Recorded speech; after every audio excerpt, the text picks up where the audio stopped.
everybody, Jason Burmis here, and we got a pretty exciting program for you because, as you know, yesterday I in-depth covered what was going on and what we did and did not know about the Hunter Biden laptop. Again, election season, again, just before the election, and we've got another bombshell laptop scandal. And aside from playing you this video clip from Steve Bannon, which I think is relevant, and we did so earlier today on Rockfin exclusively, where you can find me now 5 days a week for 2 hours, up to 2 hours a day, live and for free. We're going to break it down with somebody I highly respect and who I wanted to come on before the election because, you know, what are we, 2 weeks out now, Robbie Martin? Yeah, 15 days, man. 15 days. I mean, 15 days from, you can't call it a boring election. That's for sure. I don't know what else you're supposed to call it at this point. But the bottom line is you can't call it boring. You can't call it without surprise. You can't call it without chaos. Hell, we haven't even gotten to the election yet. And I know that you and I are both under the understanding that November 3rd, November 4th, we're not even going to have a president. We're just going to have chaos. So, Robbie, before I get into it all and ask you what your initial thoughts on the email were, I want to remind everybody we're fully demonetized here, 6+ months. The GoFundMe is how I'm doing it. Without you guys, I couldn't do it. Thumbs the video up, subscribe, and share. Both Robbie and I are here after Purge 3, surprisingly. Again, I don't know why they would get rid of my channel, as I have never really gotten a strike for harmful content. But everything seems to be selective and arbitrarily enforced. And I want to remind everybody, again, Monday through Friday, create the free account. Today's was 10/19/20, and you'll get the entire program, and then I'm cutting them up and I'm throwing them on here. But you're missing about 40 minutes of today's program if you're not a premium subscriber at this point. So, without further ado, we are going to talk to Mr. Mame Politics himself, the Fluorescent Gray, over at Twitter, and one half of MediaRoots.org, about this laptop and these emails. Robbie, what was your initial thought when we had some of these emails out there and the media was immediately saying that they were unfounded, unvetted, and possibly fake?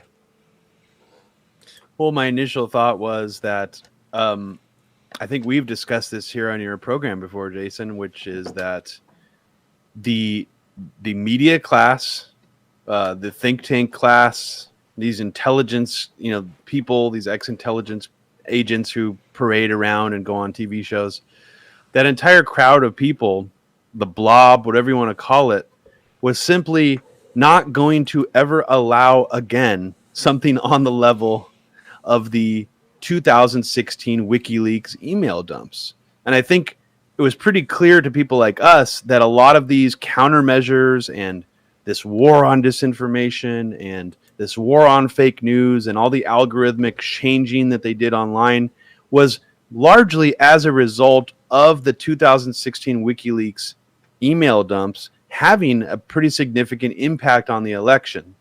And I think that, they've demonized everybody involved in that, including Assange, including, trying to attach everybody from Trump's campaign to some kind of Russian conspiracy.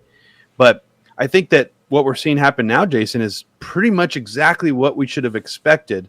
Not just the entire Beltway political class saying it's disinfo, it's forged, it's Russian disinfo, it came from Russian hackers.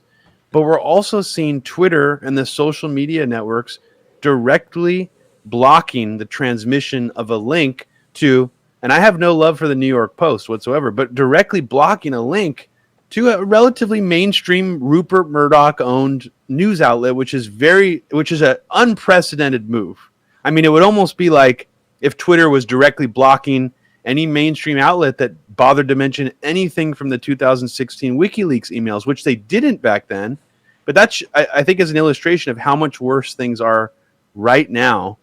And, I just want to mention, too, that Rudy Giuliani's involvement in this is super sketchy to me. I mean, talking about the guy who has an anthrax cleanup company called BioOne, him parading around talking about how Hunter Biden is corrupt. Well, I still have a lot of questions about how Rudy Giuliani had an anthrax cleanup company that got a no-bid government contract and made up to $10 million off of cleaning up one of those buildings. That's still very strange to me.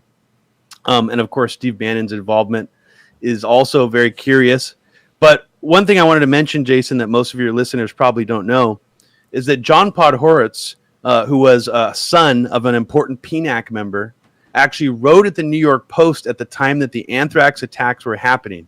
And what I find absolutely fascinating is if you look at all of the anthrax batches that were sent out, the 4 letters that were sent out, the only letter that had in it what the investigator described as very low-grade anthrax was the letter to the New York Post. So it raises some questions for me of, if the neocons were involved in the anthrax attacks, did they kind of make sure that their buddies at the New York Post didn't, get hurt from it?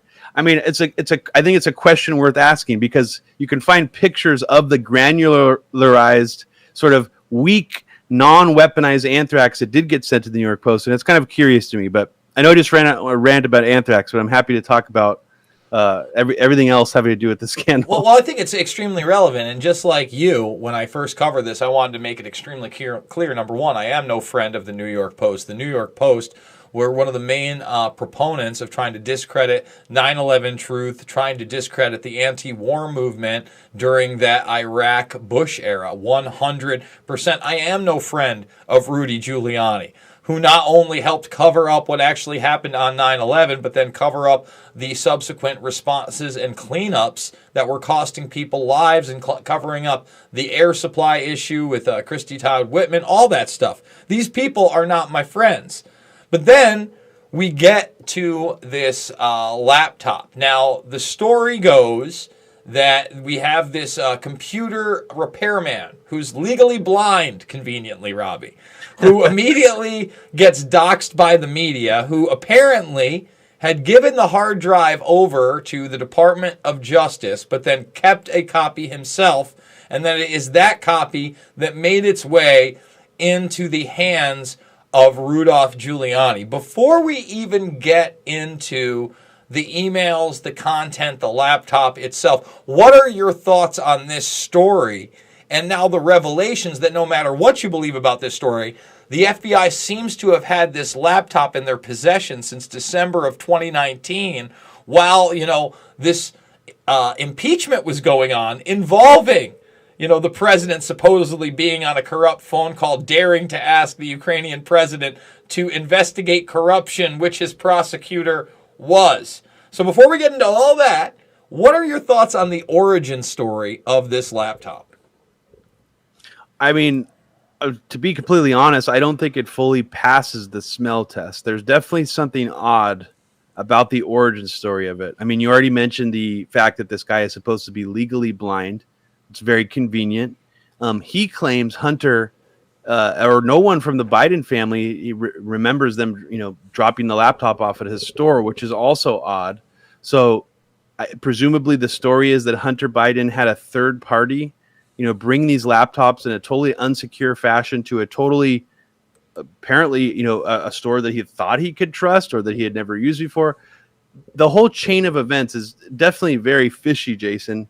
But ultimately, it doesn't matter because, if the emails are real and the information on the laptop is real, then that's really what people should be reporting on. But unfortunately, a lot of reporters are saying because it doesn't have the metadata, because these were PDFs and not raw emails, then they can't be trusted. They're probably Russian disinformation. That's clearly bullshit.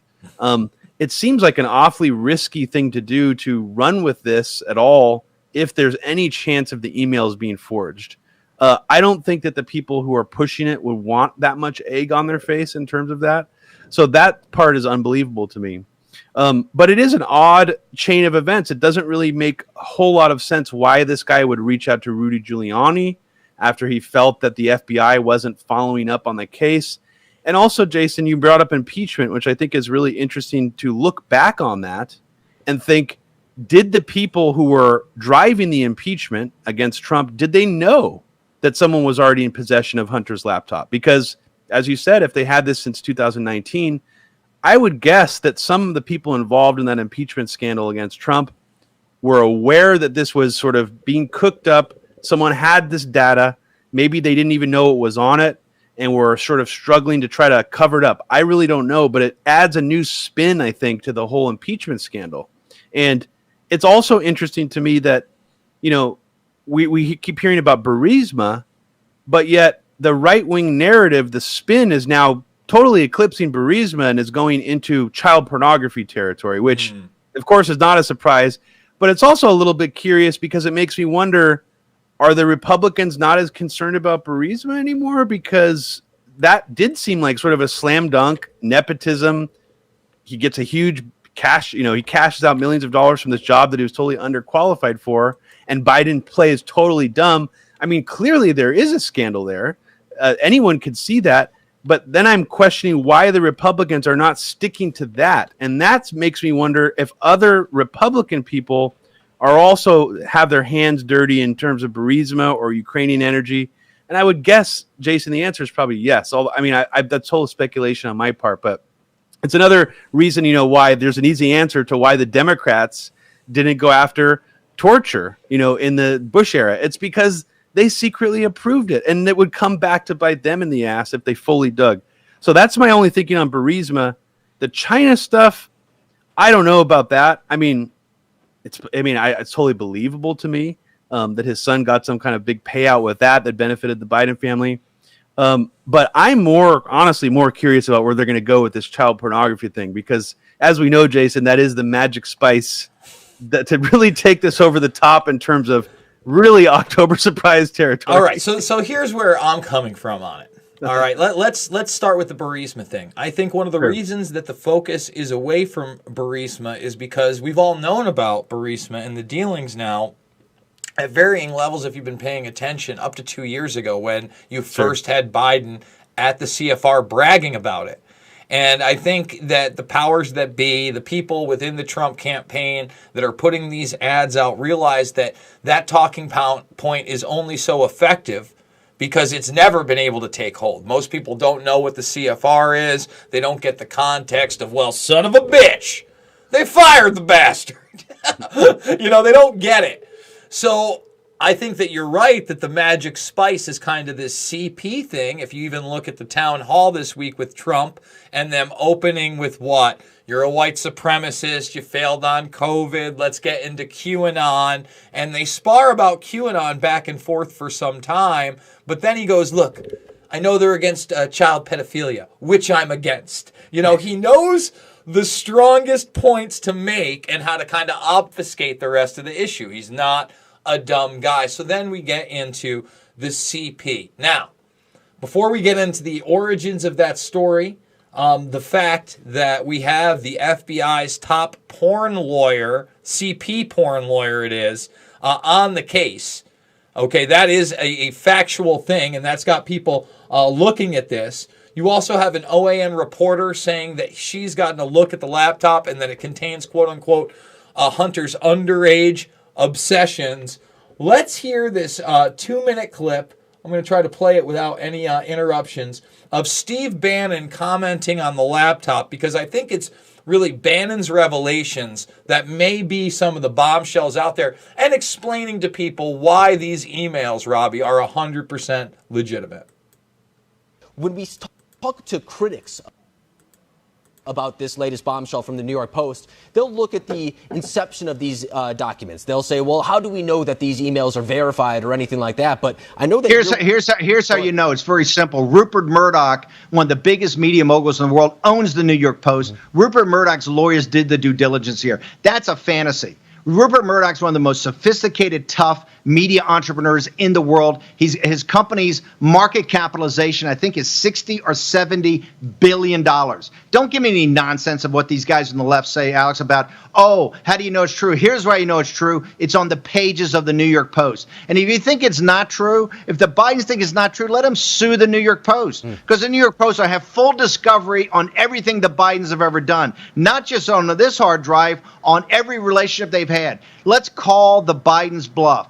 If it's false then sue Rupert Murdoch and the New York Post and let them, they will countersue you. They will get discovery of every text message, every phone call, every email, and let's see where Joe Biden stands. Joe Biden will be ripped apart by that discovery, and that's why right now they're hiding behind Facebook and Twitter. And building on your point, there are pictures. I mean, you can't necessarily fabricate Hunter Biden, for example, with a crack pipe. You know, that's not something that can be fabricated or anything like that. There are visual pieces of evidence that people can look at for themselves. And there's 1,000. Listen, this treasure trove. There's 1,000 photographs. There's dozens of tapes. Many of those sex tapes. There are 5 hours, I think, of audio. There's 40,000 emails and text messages. This is a treasure trove. Yeah. People can go through this for a long time. And guess what? Joe Biden's going to have to embrace exactly what he raised in Hunter Biden. And not just that, the entire family, because it's all there, from his brother to his daughter-in-law to all of it. So, again, saying several tapes. Now, the only tape that's been reported on in the mainstream in the U.S. from the Post is supposedly a 12-minute sex tape of Hunter Biden with an unidentified woman, as they call it. Now, the CP angle is making its way in from a supposed Chinese dissident. Now, Robbie, a video that people were sending me about 3 weeks ago, I believe it came out on September 24th, had this dissident. Now, I got it sent by several different people way before the Hunter Biden scandal actually broke. I remember seeing that video too, but nobody sent it. I think maybe it was you posted it actually. I remember seeing it as well. Yeah. But I didn't think much of it. I thought it was a bluff. I thought it was just smoke, you know? Well, the other thing about being a bluff is the entire thing was in subtitles, and I'm always hesitant when I don't know the language that I'm watching, and it's an underground video, and I don't know the person that's talking. There's just so many things that are unverified to me.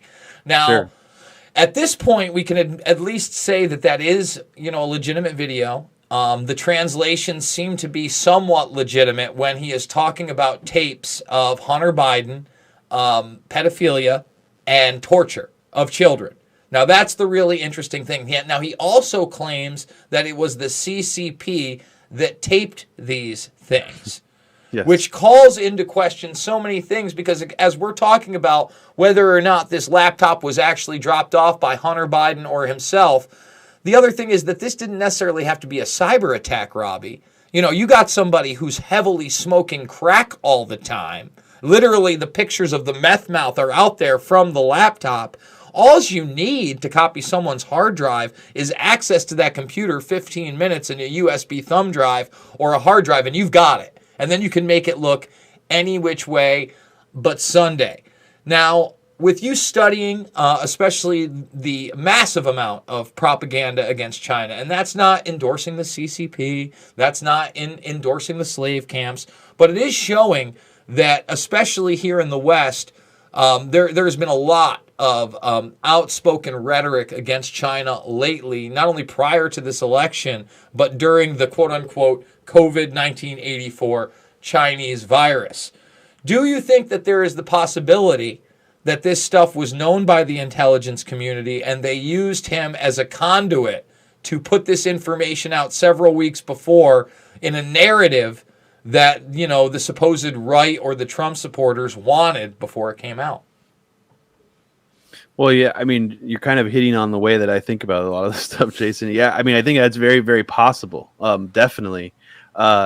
And the involvement of the people that you're discussing, this Chinese dissident, I don't know his name off the top of my head, but he is associated with Miles Guo, who is Steve Bannon's main funder.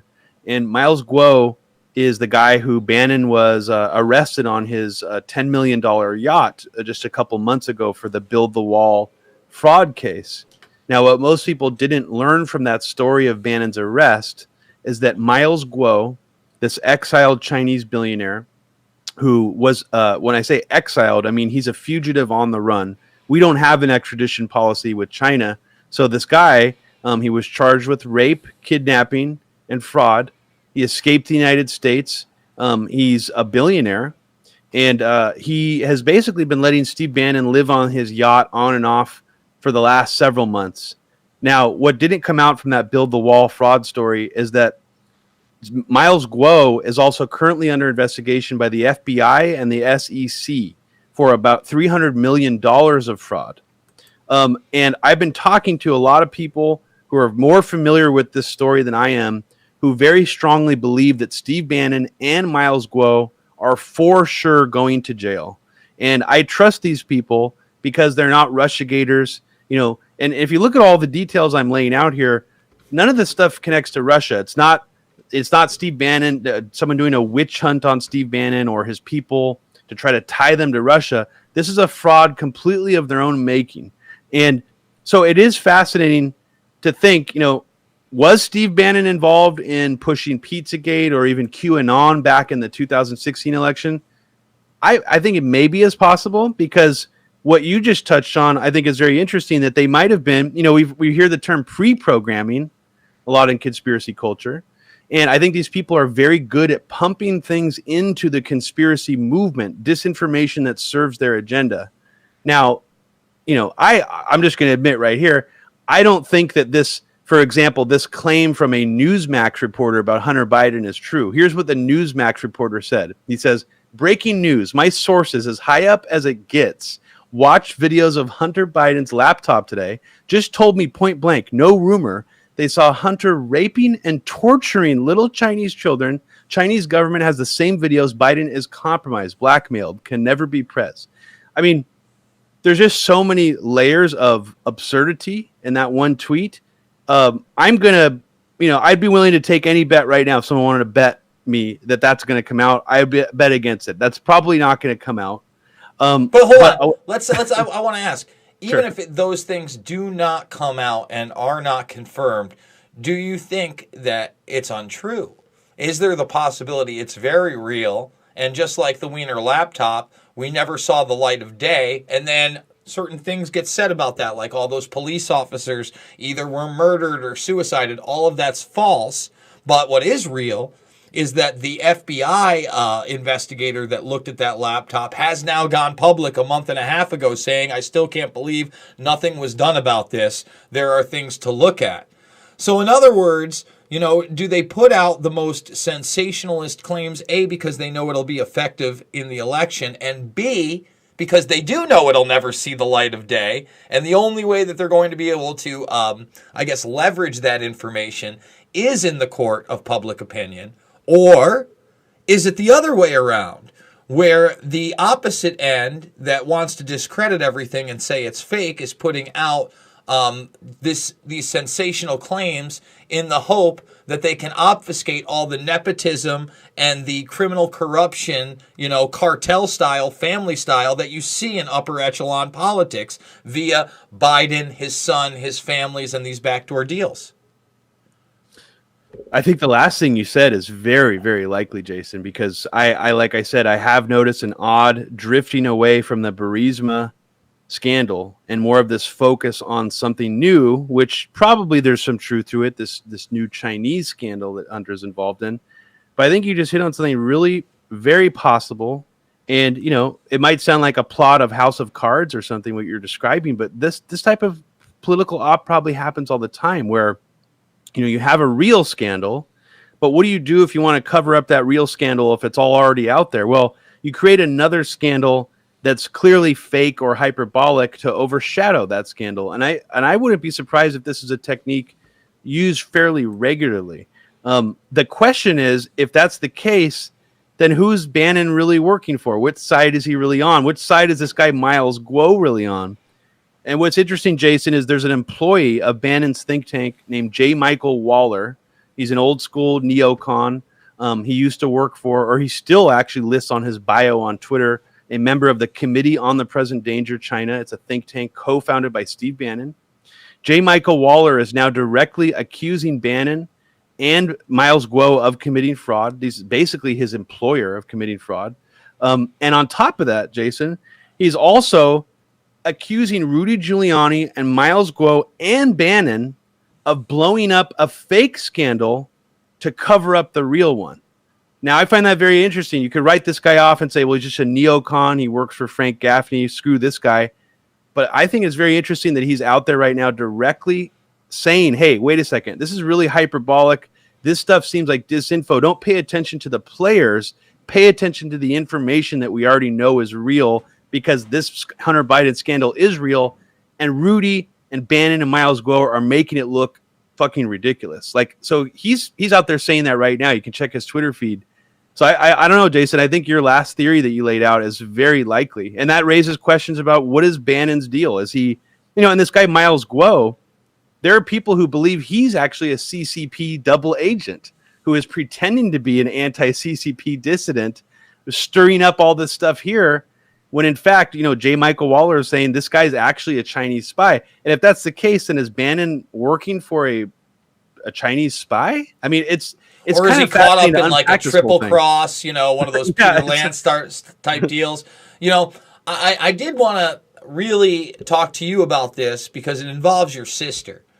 When those original DNC leaks came out in 2016, your sister, I believe via the Empire Files, did about an hour-long documentary on the corruption of John Podesta and his foreign energy dealings that, documented the whole thing, put out all this criminal behavior, and then I'm not saying there's no validity to the evidence of human trafficking, the weird emails, but everything became about a pizza place and James Alefantis, and for the most part, the only thing that you could say about John Podesta in those circles was that he and his brother were pedophiles, and then all this other corruption, was pushed to the wayside. And then if you mentioned anything via pedophilia, it became about pizza and a pizza shop and not about the Podestas at all.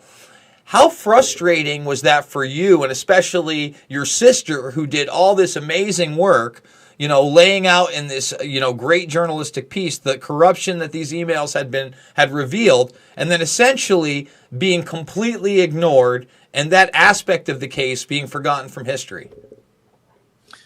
I mean, dude, it was really frustrating because the Podesta emails, I remember them actually continuing to drop even after the election day. Now, I could be technically wrong about that, but I mean, you saw the shift immediately happen where there were people on YouTube like Jordan Chariton and even H.A. Goodman before he became a MAGA dude who were looking through all the Podesta emails, all the DNC emails, and laying out in detail all the corrupt activities of the Clinton Foundation, of the DNC itself, of the Podesta group. And what was being created was essentially a very clear roadmap, I thought, to impeach Hillary Clinton had she become the president-elect. Now, that didn't happen. Trump became the president. But now we have a similar situation happening where if we stick to the facts here, maybe it's possible Hunter Biden's a pedophile. I'm not completely discounting the possibility. I would guess no.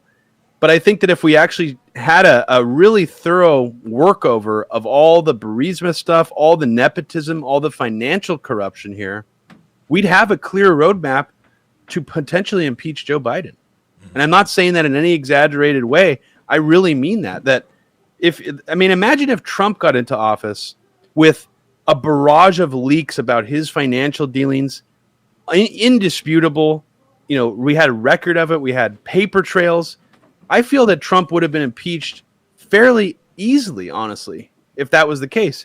So it is a strange thing to think that Biden, if he wins, could be entering the presidency with, apparently 2 more whole hard drives of data leaking. If anything Bannon is saying is true, that's a really bad news for a Joe Biden presidency and what he's going to be up against in terms of, people inquiring about his family. I mean, it's not just going to be the Republicans, it's going to be the media might actually start asking about it because it's like, well, he's president now, so we don't have to worry about shifting the election. So now let's let the lid off this and start fucking asking him. I mean, some mainstream reporters have already asked him about Burisma and he completely deflects it. He even says he hasn't even asked his son about it because he trusts his son. It's like, dude, you got no coaching. Like, who gave you that answer? Like, what in the fuck? So I don't know, Jason. Those are my thoughts on it, pretty much. No, I get it, and I've been pretty hesitant to make any clear-cut statements other than what we have in the public arena. Again, I want to really put it out there, though, the double standard of the media where they will protect, Erica Caramello Bar from Jason Burmis daring to say the whistleblower's name when they're far from a whistleblower in an impeachment trial. But within days, they will literally dock some computer repair guy whose role in this is still extremely unclear. I've seen in my comment section every time I've done a video about this that supposedly Hunter Biden signed for the laptop. But again, guys, if the guy's legally blind, signatures are pretty easily faked, especially on that type of level. But again, it could have been Hunter. I'm not saying it wasn't. And again, these tapes could absolutely exist. But we're being extra careful here. We're looking at all different angles. The main point is, what we know by now is that the emails are 100% real. And the data seems to be 100% real, and that's not compromised. The only thing that we're seeing become compromised is the narrative, and we should all be paying attention to that. You can follow Robbie Martin over at a Very Heavy Agenda channel. Now, rumor has it, Robbie, that the next episode of Main Politics is going to be broadcast from your super gaming PC, and you may be coming over to the dark side and using some of that sweet, sweet XSplit broadcaster that I so heavily recommend. Is this true? Well, we'll see, Jason, on the broadcasting.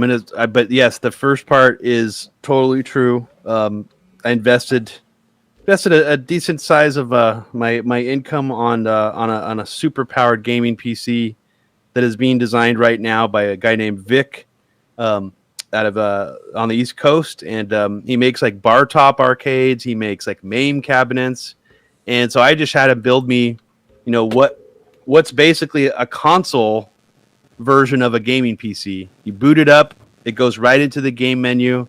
2 wireless PS4 controllers. No mouse and keyboard. It's got a handle on it. I can carry it around my house. I'm super excited about it. So basically, for anyone who watches Main Politics, any game that you want me to play that came out before PS4, I can play now because I literally have everything. I mean, I'm not exaggerating. I have like the entire game library. It's fucking awesome. Oh man, see, this is why we got to get together, because I just moved, and some of the things that I kept under wraps were my PS3, which I have a rebug on, and it has everything PS3 and before, so all those. I've got a hacked Xbox. I've got an original Nintendo, original Genesis, original SNES, original Dreamcast. I just got myself a 2600, but I'm waiting to get an office to break all that out, like an office outside of the home, to have an alternate shooting and maybe have something a little more lighthearted that won't be deemed harmful content over here on YouTube. Doubtful, but we have $1 and a dream. You can follow him at Fluorescent Gray as well. And tell us what's going on with the Media Roots podcast, Robbie.